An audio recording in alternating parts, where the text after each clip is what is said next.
everyone. Welcome to the 13th episode of the TCLF One-on-One series. Through the One-on-One series, we aim to interact with the best legal professionals in India and abroad. And we're thrilled to have Ms. Neha Chaudhary as our guest for the 13th episode. Ms. Neha Chaudhary completed her undergraduate law degree from NALSAR University in Hyderabad in 2013 and then worked with the Centre for Internet Society in Delhi for 3 years. She then went on to pursue her master's in technology law and policy at the Harvard Law School, where she worked closely with the Berkman Klein Centre for Internet and Society. Currently, she is an equity partner at Ikigai Law, where she heads the public policy practice and advises diverse stakeholders, including technology companies, industry associations, and think tanks. She also regularly publishes academic writing and opinion pieces in leading journals, national dailies, and media platforms, and has also taught courses on technology law and policy at leading Indian universities. It's an honor to have you here, ma'am. Thank you for having me, Tansi. I'm delighted to be here. Thank you very much to you and your team. So to start things off, as I mentioned, you worked with the Berkman Klein Centre at Harvard before joining Ikigai. So could you tell us more about your experience at the center and how different is your policy practice at a firm like Ikigai now? Sure. Happy to do that. I worked with the Berkman Center in two capacities over the course of the year that I did spend at Harvard during the LLM. One of those capacities was I was associated with the cyberlaw clinic, which is housed within the Berkman Klein Center. And the clinic functions as a pro bono law firm of sorts. So you'll find that there are multiple faculty members who are associated with the clinic who lead various different programs. I was working with a faculty member and another fellow who was the faculty member was Vivek Krishnamurthy, and Nani Jansen was a Berkman Klein fellow at the time, and she was also working on a project with the center. So some of the work that I did was around the freedom of expression internationally, as well as some work associated with privacy and the use of algorithms in the criminal justice process in the United States. And in the second term, I was one of the research assistants to Professor Urs Kasser, who's the executive director of the Berkman Klein Center. He was working on a book at the time, so there was a bunch of us that was helping him with his research on various different aspects. So that was broadly the experience with the Berkman Center. And at Ikigai now, of course, it's a whole other story. It's well, for starters, this is a commercial law practice. That said, we do have a very, very strong focus towards research in all of the work that the firm does. And while my work at the center, at the Berkman Center, or even at the Center for Internet and Society was largely guided by research and thinking, and considering that it was especially the Berkman Klein Center housed within Harvard was in an academic setting. So the prism with which I approached my work was also, I think, much more academic. The cyberlaw clinic, there was a little bit of client-facing work. I mean, the work that you were doing on behalf of a client. But Ikigai, of course, is a whole other ballgame. That's quite an interesting diversity of experience, in fact, I think from an academic point of view and now from a commercial and practical point of view. And like you said, Ikigai does do a lot of research as well, apart from their commercial practice. In fact, I think I relied on Ikigai research notes a lot for my college projects. And one of the areas that it's been doing a lot of work in has been formulating the personal data protection framework in India, especially aiding the Justice Sri Krishna Committee report.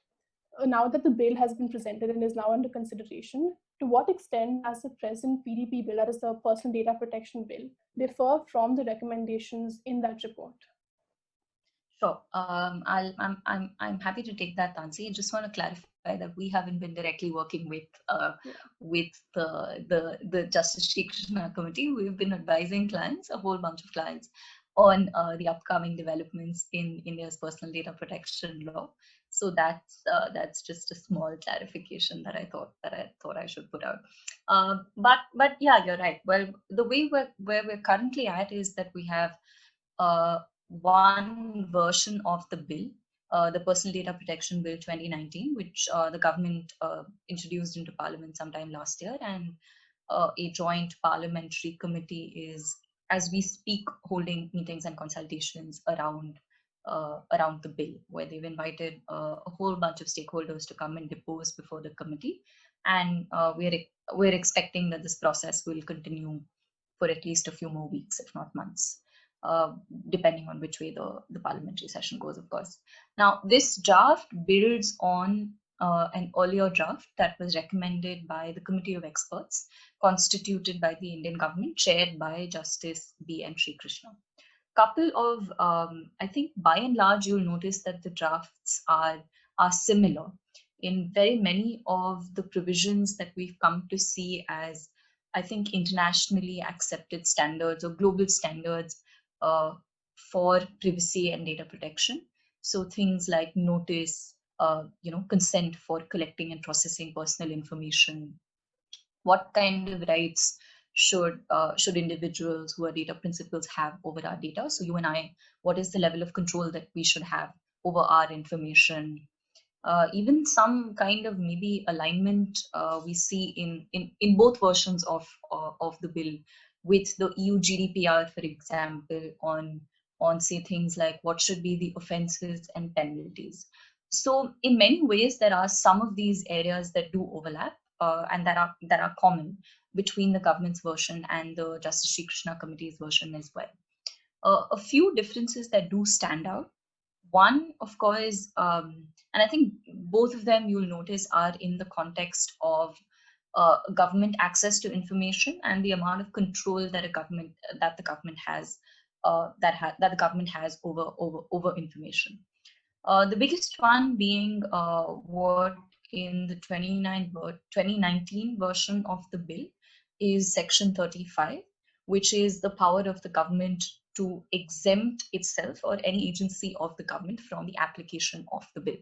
A lot of civil society activists have advocated a fair amount of concern about this provision because the perception is that this gives the government extremely wide-ranging powers and is potentially a violation of the three-part test that the Indian Supreme Court had laid down, which articulates the concept of proportionality as it applies to the right to privacy. So that's one key difference. The second key difference is that the 2019 bill tries to introduce the idea of governing what it calls non-personal data, which is everything except personal data. It's sort of a negative definition, right? Everything that is not personal data is non-personal data.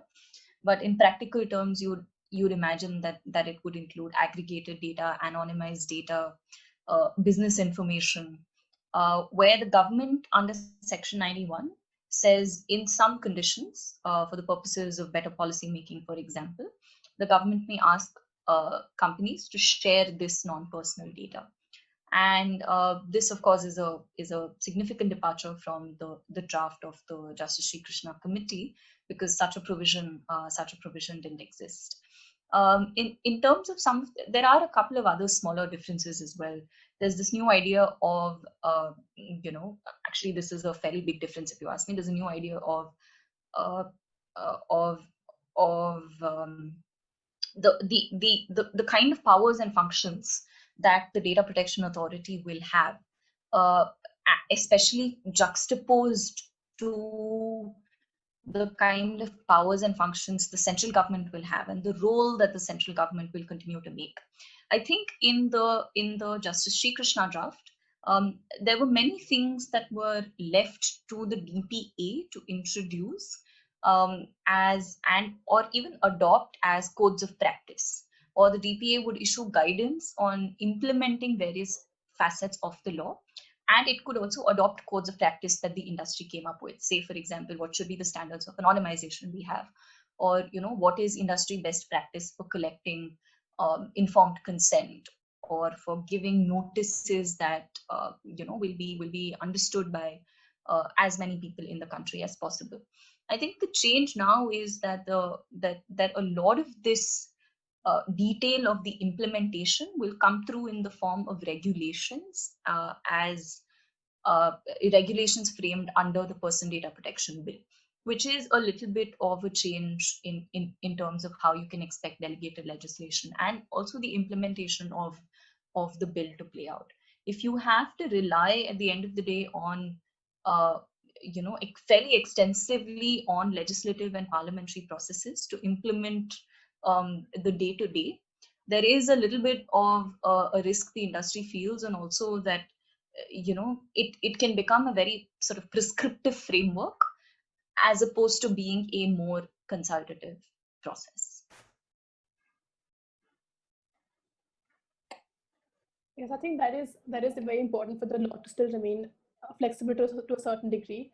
Would you elaborate slightly on how the government's access under Section 35 or even Section 91 may deviate from the standards of lawful government interference laid down by the Constitutional Bench versus the Supreme Court in the Puttaswamy case? You mentioned that slightly. Could you elaborate on that a little more? Yeah, sure. Happy to do that. So Puttaswamy, of course, is the case that recognized that people in India have a fundamental right to privacy. Now, like all fundamental rights, of course, this is not absolute, and it can be restricted under certain situations and circumstances. And if you read the judgment, you'll find that the court also, in passing, mentions the various conditions under which this right could or the grounds on the basis of which this right could be restricted. And given that it's been located primarily under Article 21 as a facet of your right to life and personal liberty, you can expect that the grounds that are applicable to restricting the rights available under Article 21 will also be applicable here, right? So you're talking about your sovereignty and integrity of India, you're talking about public order, so on and so forth. In Puttaswamy, the court says there is a three-part test that you must satisfy if you are talking about restricting or imposing any restrictions actually on the fundamental right to privacy. Your restriction needs to be in furtherance of a law. There needs to be a justifiable state aim that towards which, or for the purposes of which you want to restrict this right, and any action that you take must be necessary as well as proportionate. Right now, proportionality, of course, constitutional scholars will be better able to tell you, but proportionality has taken on, I think, multiple. There are multiple shades in which you can sort of understand it. But one of the ways is to say that this was the least restrictive way in which you could have achieved the end goal that you have sort of envisaged for yourself.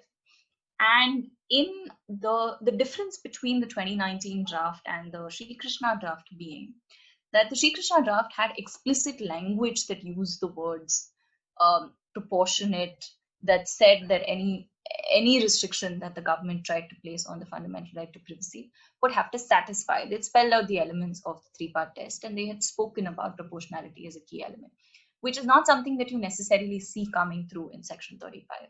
I think the criticism and the discomfort is the fact that if the government were to give itself overbroad powers to exempt itself from a personal data protection law, what would be the implications for a fundamental right to privacy?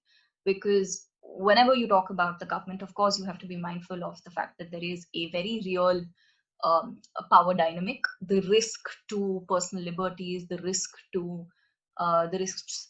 privacy, and the consequences of what this means for you and me.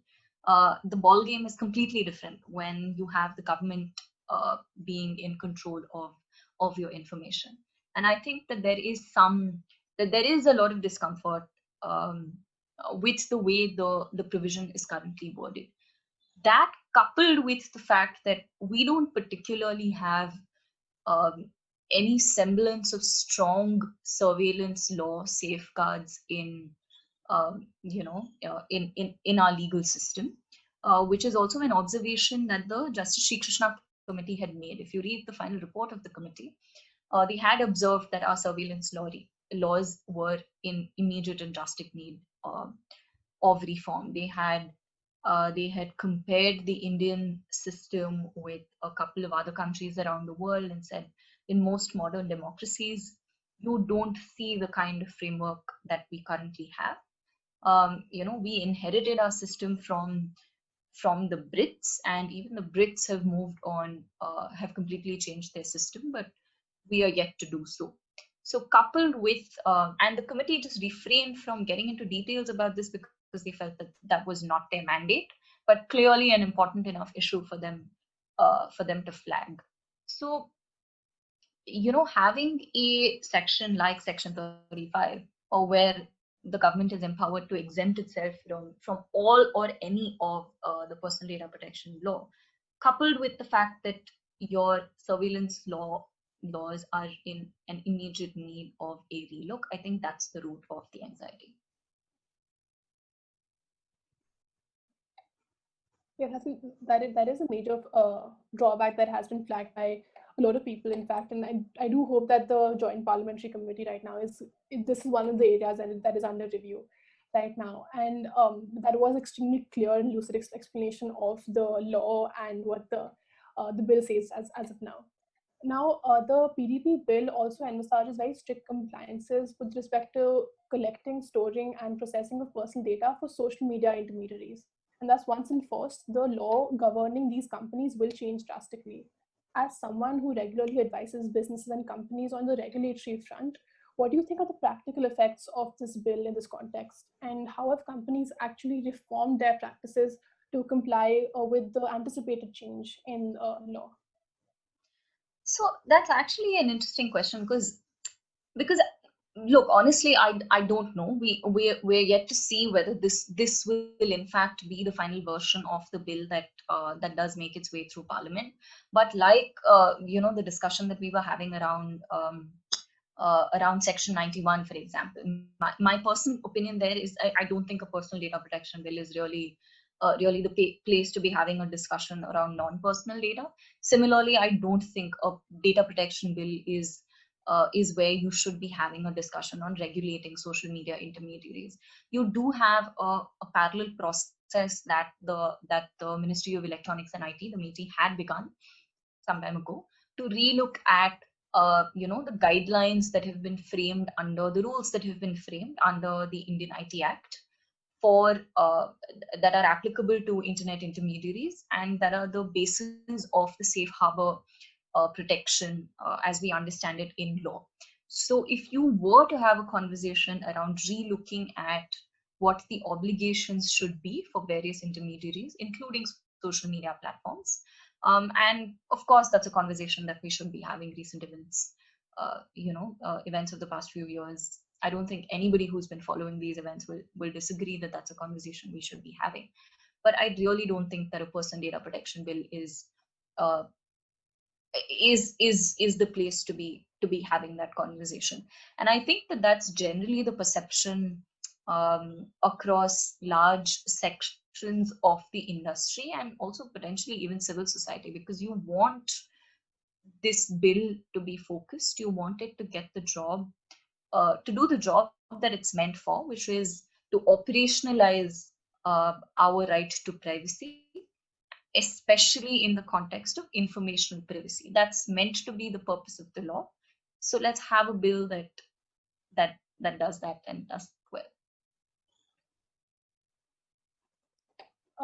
Yeah, I think the law in India with respect to privacy and personal data has to develop a lot. I think the current bill is one step in that direction, but there are a lot of gaps, like you pointed out, that still need to be filled, and changes that have to be made even to the current bill. Though internationally, privacy law has been pretty dynamic, and one of the recent developments with respect to privacy was the European Court of Justice's recent judgment in the Schrems II case. And that I think goes on to show how data protection and privacy laws do impact companies and their business practices as well. So in this context, in the context of this judgment, how do you think the cross-border data flows will be impacted from here on now? Yeah, that's actually a really interesting question. I think what you're increasingly seeing is that tech policy especially data governance, are as much geopolitical issues as they are issues of tech law, tech governance, tech policy. And as you rightly pointed out, cross-border data flows, uh, or conversely, data localization being the more critical ones. How do you create regulatory frameworks, international regulatory frameworks that enable the free and safe flow of information across borders? I think is a question that you'll find a lot of uh, countries around the world, including India, asking. One of those solutions has been to create a bubble of sorts, which is sort of what the privacy shield was, where you create a shield which enables the free flow of information between country A and country B. It could also take the form of, say, the adequacy status, which is a concept that you might find under the GDPR, and also imported into the 2019 Personal Data Protection Bill as well, where if the government of a particular country is satisfied with the level of protection to personal information that you are offering in your country, I will designate you to be a country with an adequate status, and companies in my country will be able to pass on information to companies in your country, or stakeholders in my country will be able to do it, for stakeholders in your country. In Schrems too, interestingly, the issue was that uh, the the European Court of Justice was uncomfortable with the amount of access the US government or governmental authorities in the US could have over information once it was transferred overseas to the US. And the perception was, well, this doesn't meet the standards of protection that, say, potentially uh, the GDPR would require. And failing that standard, I cannot designate you essentially to be an adequate country. And if I can't designate you to be an adequate country, then I can't have in place a framework like the Privacy Shield that enables this blanket sort of free flow of information to take place. Again, I'm offering you a fairly simplified. I'm trying to simplify this as much as possible. So let me know if this is actually working. Um, what it hasn't done in practice, though, it's not like it's taken away other modes of cross-border data flows between the US and the EU. You always had the option of using, say, for example, standard contractual clauses, which is, so you can go back to the contractual arrangement you have between different parties, where then the obligations fall on the contracting parties to ensure that there is that information being transferred from country A to country B in country B will be subject to uh, similar and adequate levels of data and privacy protection. And what's actually happened as a result of Schrems 2 is that this system or this framework hasn't really been, uh, this is not the framework that's been affected. You only have the privacy shield, which has been struck down, which has been invalidated. But your other methods of transferring data overseas do continue to exist. Now, in practice, it'll mean that companies who are relying on the privacy shield will need to make sure that, will now need to change their legal arrangements and their legal agreements and their paperwork to make sure that they're transferring it, they're using other means of transferring data overseas. Broadly, more broadly though, for policy making around the world, I think you can expect, if it didn't work for the EU with the US, if India were to negotiate a similar arrangement in the European with the European Union, we might find that, again, as a result of our surveillance laws, which we were talking about earlier, we also don't meet the standard that the European Union is looking at when it comes to privacy protection, including protection from access of information by the state. So any kind of sort of blanket cross-border framework that we're likely to see emerge and develop, I think Schrems 2 will definitely have implications for that. The US case has just been one case study.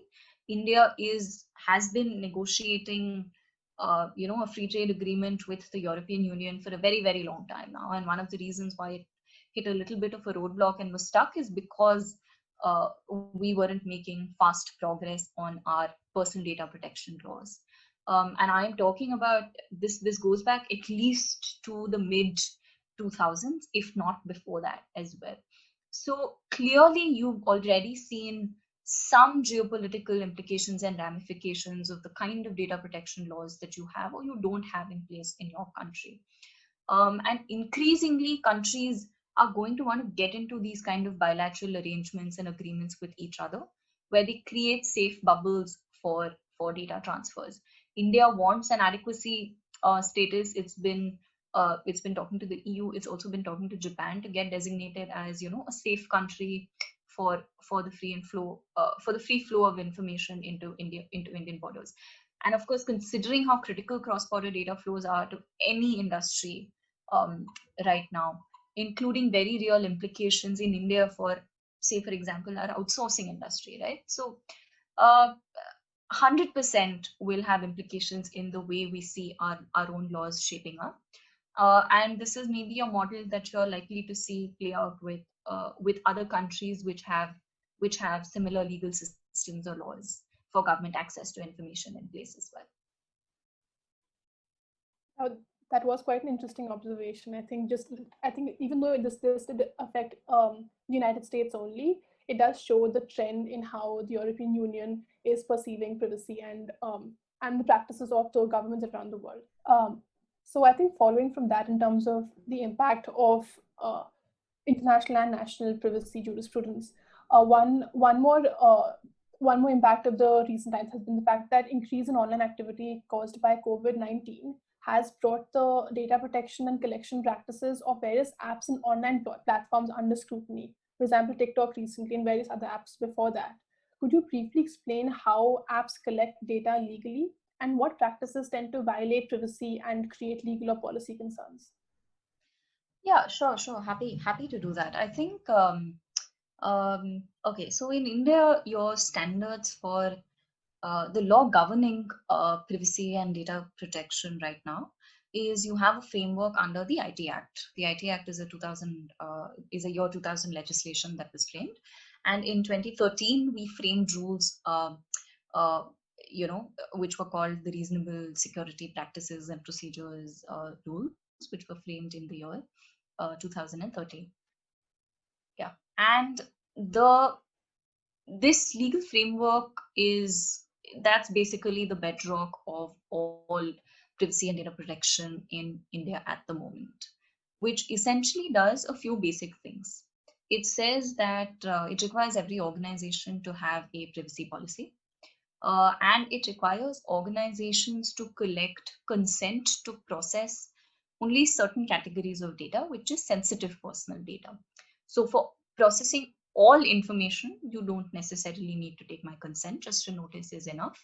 But for processing certain specific categories of data, like say, sensitive data could include your passwords or it could include biometric information, right? There's a list that the law has spelled out, and you're required in your privacy policy to explain to me what you intend to do with my information, the purposes for which you will use it, store it, how long you plan to keep it, give me certain basic rights, or to have information about how my information is being used, so on and so forth.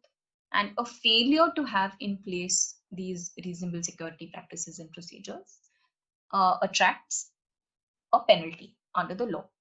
Now, the difficulty is that this isn't a robust framework by any stretch of the imagination. The obligations on organizations, if you compare it to the GDPR, or even if you compare it to the 2019 version of the bill, the existing framework has in place very limited set of obligations that it imposes on organizations, right? And the fundamental difference is the fact that it doesn't even require consent for all types of information. It's only for a certain super limited category of information, which is sensitive personal data. Now, this is the legal framework that you have. Of course, it says some things like you're required to have you're required to have some kind of a grievance redressal process in place. You need to give me information about whom I can contact if I do want to, if I do want to take this, if I do want to make a complaint, so on and so forth, and have certain adequate technical and privacy and security measures in place. Now, this standard, if you see compared to, like we were talking about earlier, other legislations, is not nearly enough. So the challenge for India, number one, is we need to overhaul the current framework that we have, which has always been the process with the Personal Data Protection Bill. That's step one. Step two, however, and I think that's a little bit where your question lies, is very often you're finding that even current frameworks that you have designed are not necessarily working out, because organizations are able to are engaging in activities around the collection and processing of data, argue fairly legally, mind you, right? If I'm complying with the laws of the land, and if I'm able to collect and process data such that I'm not breaking any laws, then what you're looking at is a different kind of fix, right? Maybe you need to tweak the letter of the law, which in fact some people did argue. They said that the consent framework that you're seeking to design, that does exist in I think all modern data protection laws around the world, including what you're trying to import into India, just doesn't work for a digital age. Because the amount of information that's just floating out there, just the sheer number of times that I will have to give consent on a daily basis, considering that everything and anything these days is based on uh, is based on personal information, and there's always some kind of data collection and processing activity that's taking place. What you'll end up doing is creating a situation where people they don't read terms and conditions and privacy policies. You're not going to solve that problem. You're only going to lead to more consent fatigue. People will just blindly start saying, I agree. So you'll include that one additional sort of point of friction, but you won't be able to, really solve for it beyond the point. Which is why your law then also needs to have in place a lot of these enabling frameworks that talk about the right kind of accountability for various actors in the ecosystem, that you need other kinds of principles that act as checks and balances, which is collection limitation, purpose specification, so on and so forth. So I think what you're looking at, particularly in the context of India, is a legal framework that's not necessarily well developed. But the lesson to be learned from incidents all around the world is that you're always going to be faced with newer business models, with newer situations, like a global pandemic that's been fairly unprecedented in anybody's sort of living memory, right? Which are always going to throw up new situations that a privacy and a data protection law will have to grapple with. And how do you go about designing robust architectures, legal architectures and structures, business practices and policies that make sure that the individual's information is safe and protected at all times? The other interesting thing, though, I mean, you gave me the example of TikTok, but on the other side, we're also seeing organizations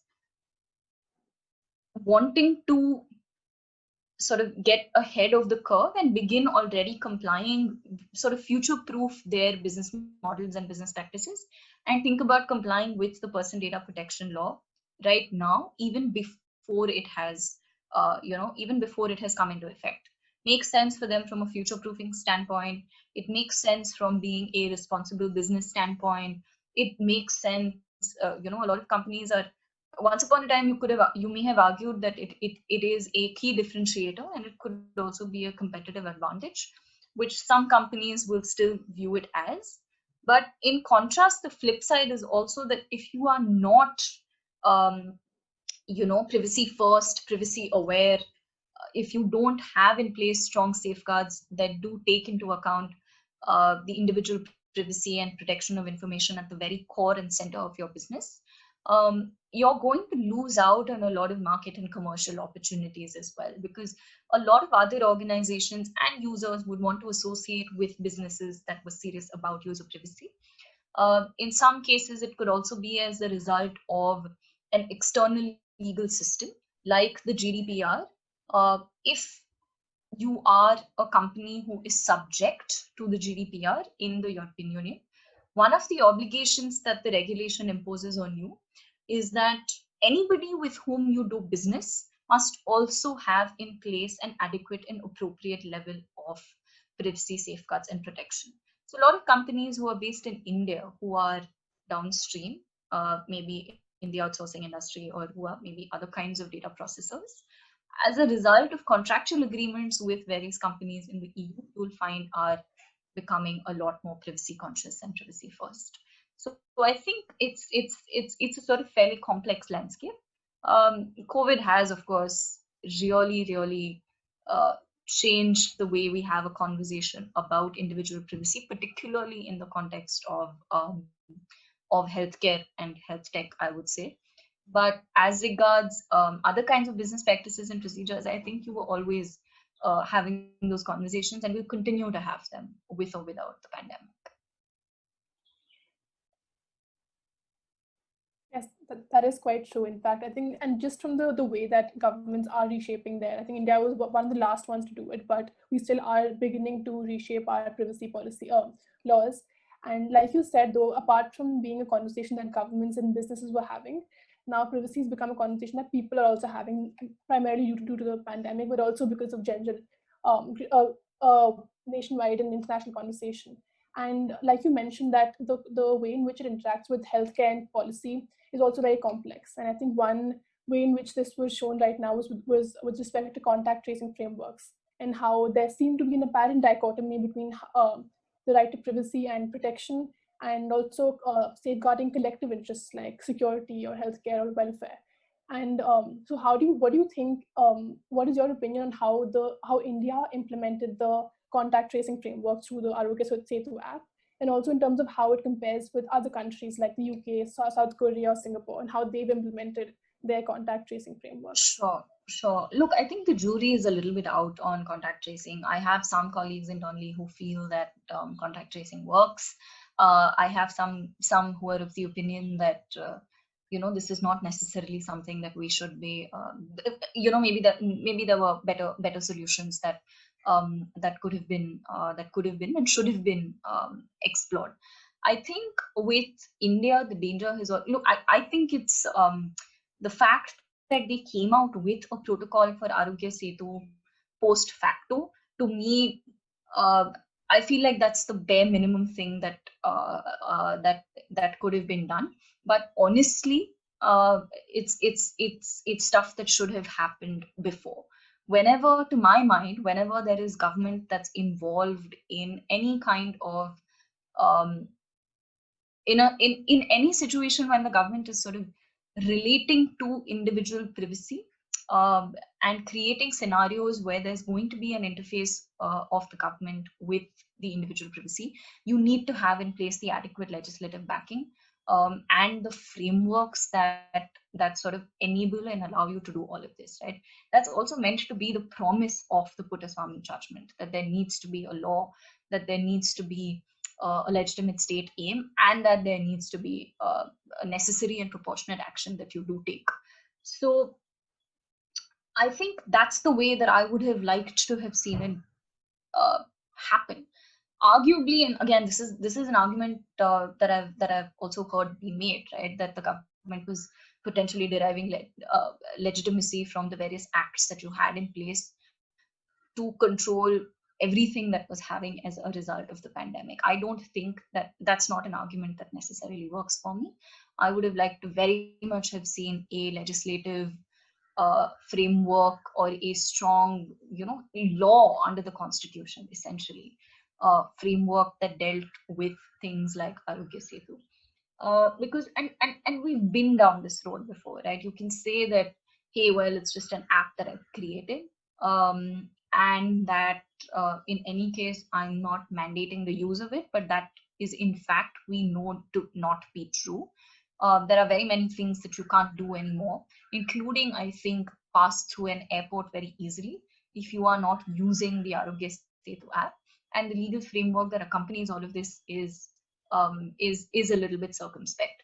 That said, um, this is also a one of a kind situation and framework, right? So you've a one of a kind situation. It's a global pandemic. There was no real rule book.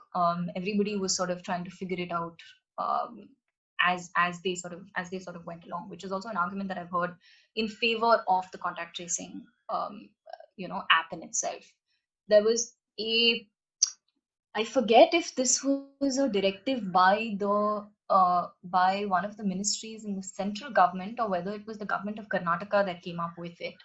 That said that you have to that imposed an obligations on organizations to ensure that their employees had downloaded the Arogya Setu app, and that I think the government of Karnataka came up with an undertaking that the managing director slash equivalent, the head of the organization, had to sign.